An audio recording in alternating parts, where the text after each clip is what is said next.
Hey gang, it's me, your Uncle Todd here. And wow, what an episode of the Orville. Forget about Star Trek. They've done that. This episode, they do Star Wars. Oh yeah, Star Wars.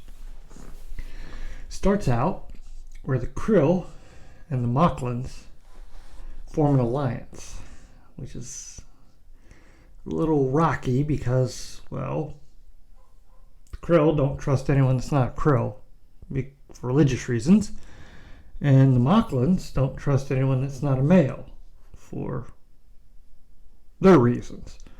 And Chancellor of Krill is a female, and she basically browbeats them into letting her lead the thing. That's gotta sting.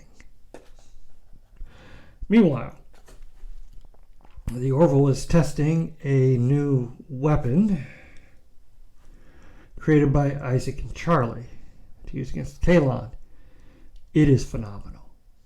It just blows everything out of the water. At which point, they have a moral problem. Do they use it to kill all the Kalon? Or is it to be a deterrent to bring about peace, armistice, withdrawal, and all that? After some deliberation, it's decided they will go to Kalon and see if they can get peace terms. They go. They end up having to demonstrate it a few times before the Kalon agree to listen. And the terms are very simple. They're to shut down their weapons manufacturing, stop their war on all biological life, and the Union will keep an eye on them by having an outpost at the border. Kalons aren't happy, but they'll do it for now. Well, after a celebration for bringing about peace and some really good domestic comedy from Bortus and Clyden. Always great team, those two. One of the admirals, who doesn't agree with this peace thing and thinks they should have used it to wipe all the Kalon out, steals the device and takes it to the new Krill-Mocklin alliance. Now, he is a traitor, but he believes he's doing it for the right reasons, and even states when he gets back to Earth he will be turning himself in. Well, they don't really like that idea, so the Chancellor has him blown out of space when he returns to his little shuttlecraft.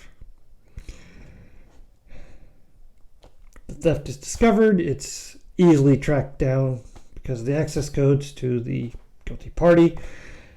Orville goes to investigate and find the debris of his shuttlecraft, and they also find traces of both Mocklin and Krill technology. Realizing what's happened, they contact headquarters and also contact Kalon. And here's where it gets interesting. In order to retrieve the device, which they've speculated has been taken to a specific Mocklin scientist, they get the Kalon to agree to an offense attack so that a guerrilla team can go down to the surface and retrieve the device. Prime 1, ahead of the Kalons, insists on going along with the guerrilla team, which is made up of Isaac, Charlie, because they built the device, Kelly, and the security officer, Callie. And while this is happening, they have the attack, which is phenomenal. just ships all over the place shooting at each other. They get little fighters to go down with the guerrilla team to help them get to the surface. And here's where we go full tilt Star Wars. It is little fighters making a trench run because the device is powered by this huge warp core that's powered off basically the core of the planet. This thing is massive. It is basically a Death Star at this point. And so they're making a trench run to try and destroy enough of the array that it can't fire. But they can't get enough of it damaged. And a massive dogfight happens. Meanwhile, the guerrilla team has made it into the facility, and there's some firefights in there too. And they make it to the machine. And Charlie and Isaac are trying to override it because it's already been activated and they can't just shut it down. It's locked on. And here's where we get the emotional moment of the whole episode. Charlie, using her fourth dimensional ability, realizes they can't shut it down. She's going to have to override the core, which will cause a chain reaction and blow up the planet. She will have to stay to do it. And after some arguing, Kelly gets everyone out. And everyone gets away from the planet. And Charlie, right before it blows up, says she'll be seeing the girl she loves again. And then you see the fire explode right in her eyes. Amazing scene. Well, after that, they also captured the Chancellor, who had a massive knockdown drag-out fight with Kelly. Now, Ed visits the Chancellor, who you remember had a daughter with her, and he asks her to let him raise the daughter. At first, she's like, well, yes, if you let me go, I'll make sure to set that into motion. And he says, no, I'm not going to let you go. You're going to be tried for war crimes. But this is a chance for her to have a happy life, instead of being hidden away on Krill. Well, she refuses that. As long as she's in jail, he's never going to see her again. And he's like, so be it. Then we have a memorial for Charlie, where Isaac says some really, really great stuff about her. And then most importantly,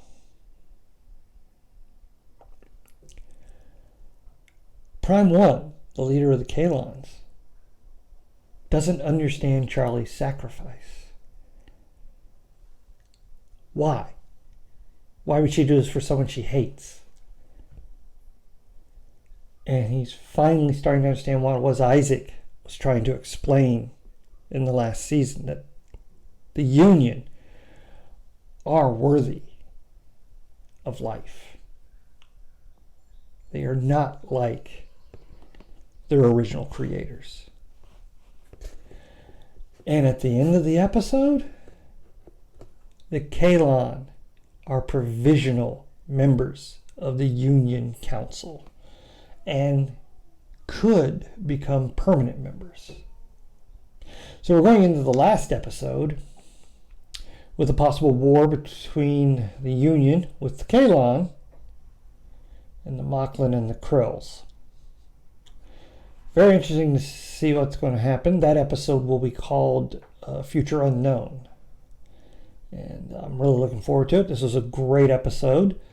A lot of action, a lot of great special effects. Probably some of the best special effects I've seen in a sci-fi show. They really put a lot of money into this. And I'm okay with the earlier episodes having been a little less action-y, because that allowed them to do this episode. It was awesome. Orville is becoming by far the best sci-fi show on TV.